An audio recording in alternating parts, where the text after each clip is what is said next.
It's a dark, stormy night on Christmas, 1943, and the mighty German battleship Scharnhorst, one of the fastest ships of the Kriegsmarine, carves through the rough Arctic seas. At its bridge stands the fleet commander, Konteradmiral Erich Bay. He's charging towards a soft target of British merchant ships on their way to the Soviet Union.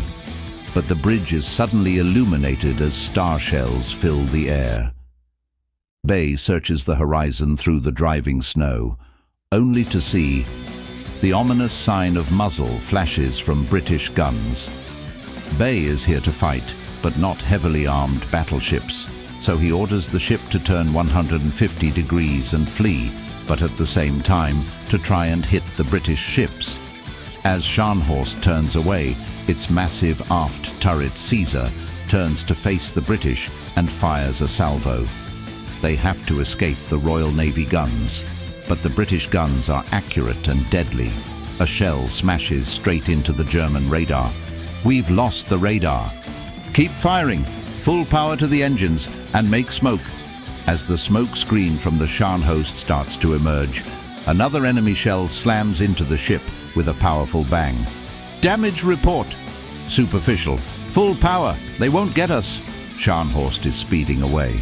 Without radar, the Germans are sailing blind, and Bay reluctantly orders to return to port, confident he can outrun the British chase. Return to port. Bay has no idea the cruisers are not acting alone. As the British ships follow Scharnhorst, they send out a transmission. "Scharnhorst spotted. Course and speed 115 degrees, speed 28 knots. Am shadowing." To the south, hidden in the dark, waits a second part of the British trap, the main force led by the mighty HMS Duke of York. And in command is Admiral Sir Bruce Fraser, Commander-in-Chief of the Home Fleet, who has come personally to see the Scharnhorst destroyed. Fraser smiles to himself as he receives the transmission that tells him that the Scharnhorst is headed right towards their position. The trap is about to be sprung, and the enemy they've been looking for appears on radar. Surface vessel bearing 295, range 35,000 yards. Admiral Fraser orders HMS Duke of York to close in slowly. They stalk their prey, inching closer. 30,000. Patience. It's clear Scharnhorst has no idea that they are here. They plow through the rough Arctic seas undetected into engagement. Distance 20,000. Patience! Fraser orders his men to hold steady. 11,000. Take aim. The Duke of York's gigantic turrets stir to life, armed with 10 immensely powerful 14-inch main guns. Order Jamaica to fire star shells. Konteradmiral Bay and his men think the battle is done. They are steaming south on their way to the port, when suddenly yet another star shell illuminates the sky directly in front of them. Everyone's attention turns to its source. Fire! The Duke of York opens fire with a full broadside. The men aboard Scharnhorst see the world around them erupt with the sounds of splashes and metal. A single 14-inch shell punches directly through Anton, the foremost turret, killing everyone inside. To prevent the magazines from exploding, the second forward turret, Bruno, is also flooded. Bay realizes that they are trapped. He can't turn back because of the chasing cruisers, so his only option now is to escape to the east.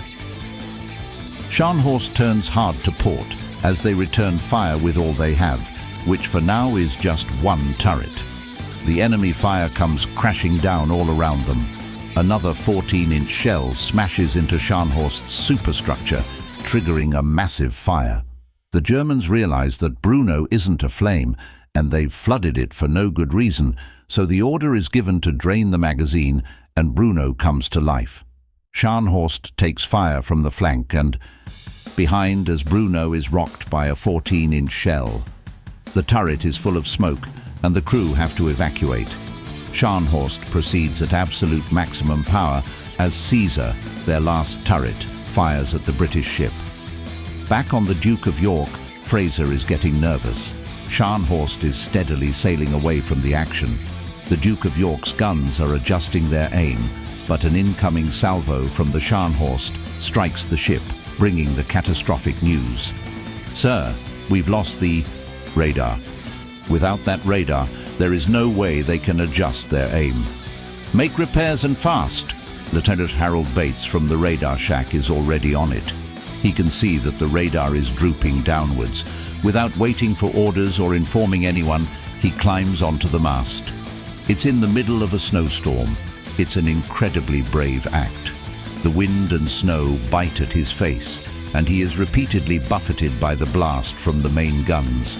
But Bates pushes through, willing himself upwards step by step. They continue to fire into the night. Yet with the German ship racing away, the chances of landing a hit shrink by the second. To Bay's delight, Scharnhorst is on the verge of slipping out of the trap. The British ships now sail full east, trying desperately to keep up. At the same time, the German technicians successfully bring the Bruno turret back online. It's immediately put to use, sending shells towards the enemy. On the Duke of York, Harold Bates clings onto the mast like his life depends on it. The wind hauls around him, tearing his hat away, but he finds his footing and keeps going. With massive effort, he manages to push the radar antenna back into alignment.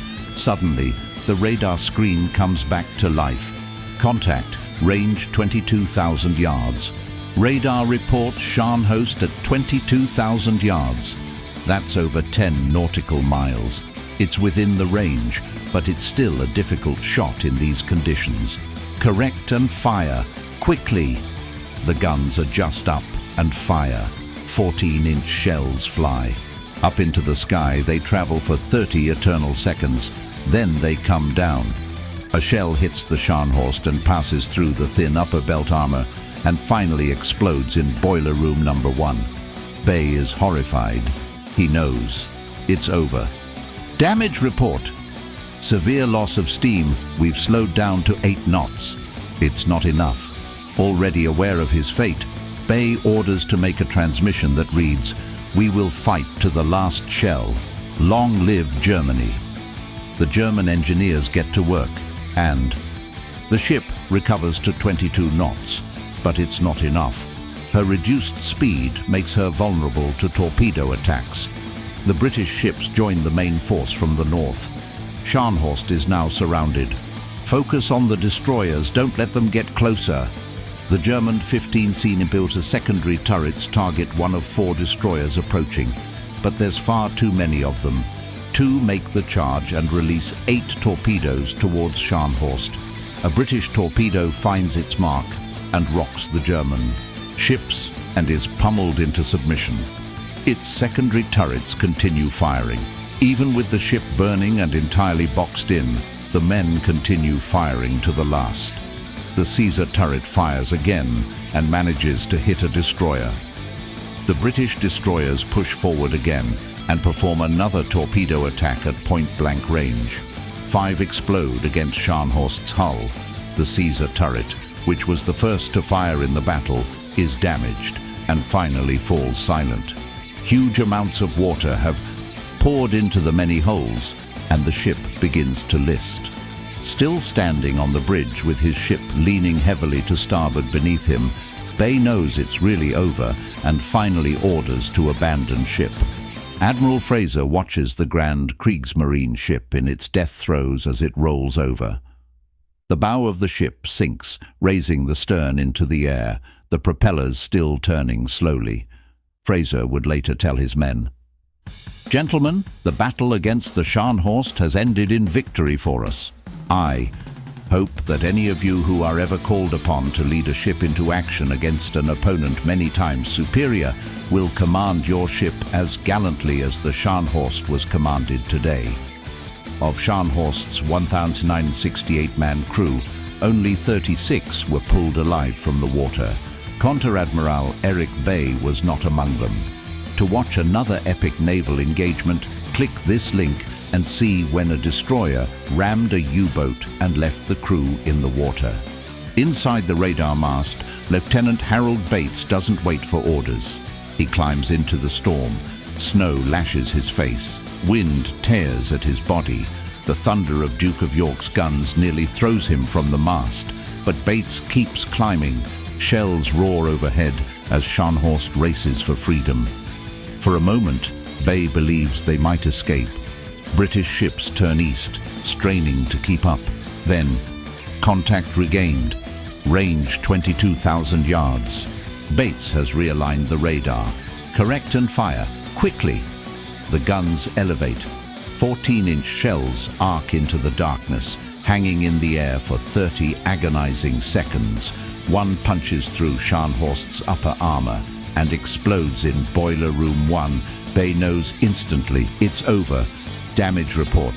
Severe steam loss. Speed down to 8 knots. Though engineers restore partial power, Scharnhorst can only reach 22 knots. It isn't enough. British destroyers close in from every direction. Focus on the destroyers. Don't let them close. German secondary guns blaze. But the attackers keep coming. 8 torpedoes streak toward Scharnhorst.